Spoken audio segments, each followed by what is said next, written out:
Yo, what's up YouTube? Firefist Chris here, and today I'm bringing you a new deck profile, and this is for the Kinemon deck for OP-02. This would probably be more than likely the deck I'll be playing for the majority of OP-02 as my main deck. I still will be playing Law as well as Ivankov. However, just in general, this probably would be the deck I'm leaning more towards. So I'm going to go ahead and do a deck profile here now. And this is just my version of the Kinemon deck, and I'll just explain how matchups go as well as combability for this deck. So to get started, if you don't know already, Kinemon you can activate during main once per turn. If you have one or less character cards, the next time you play a Land of Wano card with a cost of 3 or more, then it'll be reduced by 1. So obviously it's a really good effect for being able to get the Yamatos as well as the Odin cost reduced if you just play kind of aggressively, let them clear your board so you have one or less, and then get something off with one less Dawn. So I really do enjoy his ability, as well as in general in this deck you can do a lot just by having one less Dawn to use for that turn. So next we'll just go straight into the deck list. So obviously, we run 4 Momonosuke. This, for at least green, this is kind of the most important card now for the deck, because with the addition of the one-drop blocker, you can kind of search out anything your deck needs. You can get Odins, Yamatos, you can get Izos, Kikus, anything you really need for the deck. So it's a really important card. Still running 4 of the Jewelry Bonnie. Bonnie now just searches you the blockers with Killer, as well as the 2K counters with Apu, and then you can also grab Pumpkins and still with it.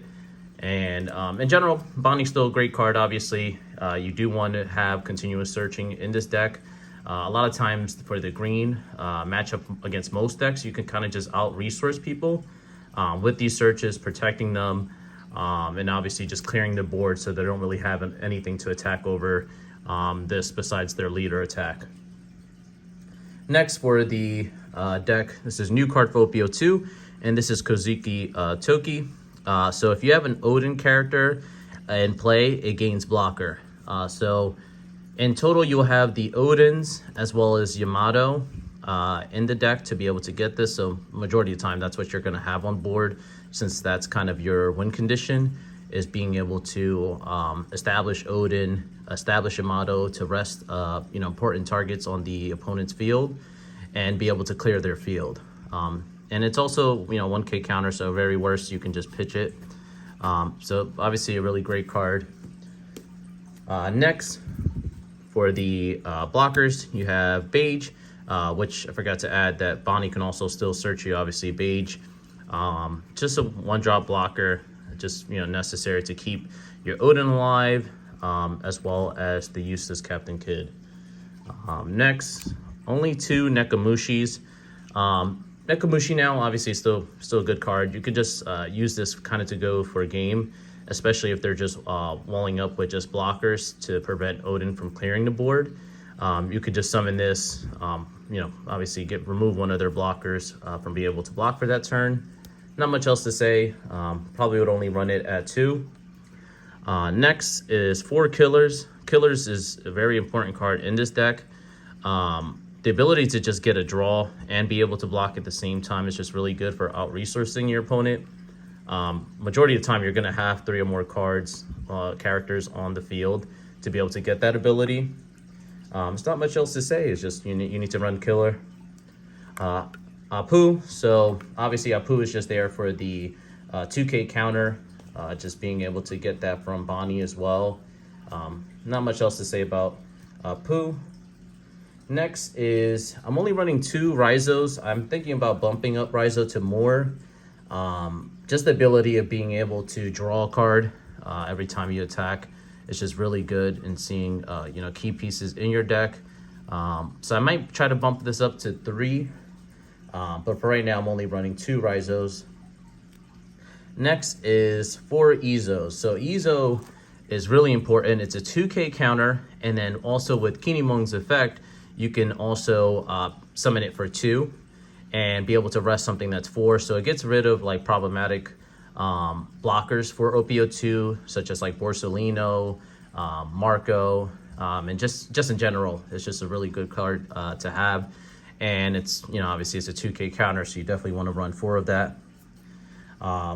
Next card is Okiku, which honestly is probably the heart and soul of this deck. It kind of feels like a lot of times you just win with Okiku beatdown, be able to rest something, and then the fact that Odin can just summon it when it's destroyed or KO'd from your deck is just kind of ridiculous. As well as the reason why it's so good is that if you're going second, you can summon this on your turn 1 play by reducing the cost. So having Okiku against, turn 2 against, red, against most matchups in general, just kind of helps you establish early tempo to be able to clear their board. Just, obviously a really great card. Then for a new card that just obviously came out for OP-02, and that is Yamato. So the card is treated like Odin in the name, so that way you can still use the 1-drop blockers ability if you have this up. And on play, you can rest a character cost what are 6 or less. So it's really good against black decks. They're 6 or less. Just in general, against most matchups, this card is really devastating. The only issue, obviously, it doesn't have any counters, but it's just a 4/6 that you can summon for 3, and just clears the board. Next, I'm running as of right now 1 Basil Hawkins. Hawkins in combination with Odin just allows you to just kind of game people, just because. Obviously, if you have a Dawn on it once per turn, if this battled an opponent's character, then you can just set it back to active.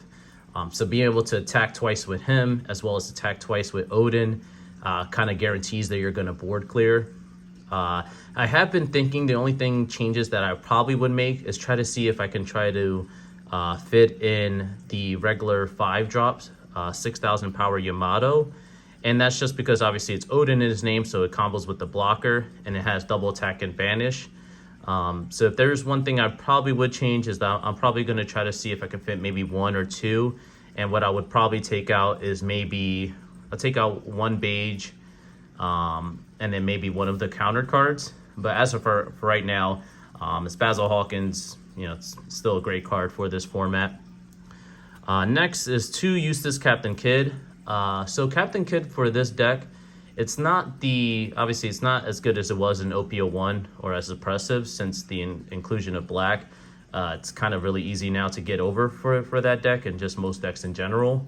But with Odin, you can still kind of force your opponent, and the blocker, you can kind of force your opponent in a situation where they have to put a lot of Dawn on something to try to clear your board. Otherwise, if they don't, then every turn you're just going to be attacking for a lot with Odin, and they're not going to have enough counters to stop you. So Captain Kidd is still, it's still a good card that forces your opponent to use multiple cards to get rid of it. There's nothing that's going to be necessarily a 1 card out to it. At the very least, it's going to be a 2 or 3 card dedication to try to remove that off the field. All right, and then obviously for the best boss monster for this deck, I am running 3 Kazuki Odins. This card is honestly the reason why this deck is really good. This is your boss card. I'm not running 4 just because I didn't want to have so many non-counter cards in the deck with this, Captain Kidd, Yamato, Basil Hawkins. There was just going to be a lot of cards in my hand. I didn't want to, I just wanted to make sure that had counters.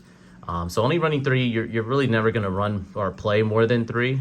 You still want to see it, obviously, and you can search it with Momonosuke. So if you don't know, activate main once per turn. You can rest 3 and then just set it as active. So already that's just a ridiculous ability, just being able to add Dawn, attack, and then just unrest it with 3 Dawn.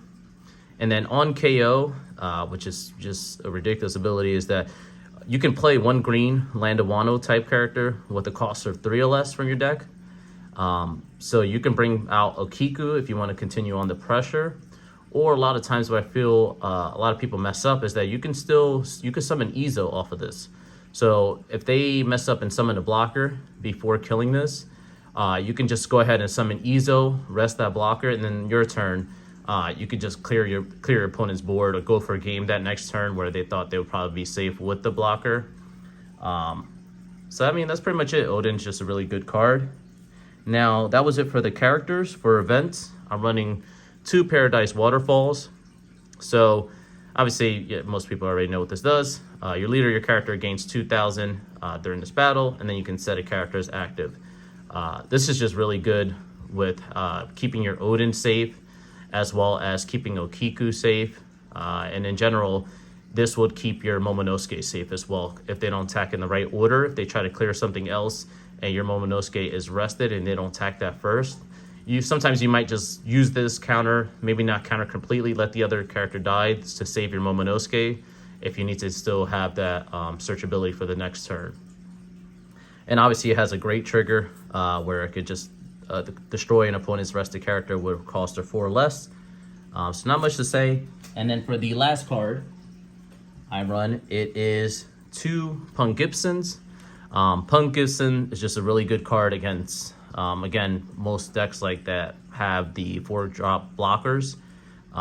So cards like, Yuta, Borsellino, Marco, and in general, it's just good to be able to counter out of, higher attacks, especially late game when you're trying to get push for a game.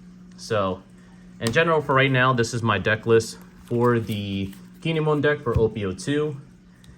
In the comments, do say, what deck you guys are playing. Like, comment, and subscribe.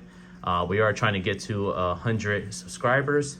Once we hit 100 subscribers, I'll more than likely do a box giveaway for the release date on March 10th of OP-02. So stay tuned for that. I'll be uploading more content for OP-02, as well as dual videos coming up soon. So like always, guys, Fire Fist Chris signing out. Peace.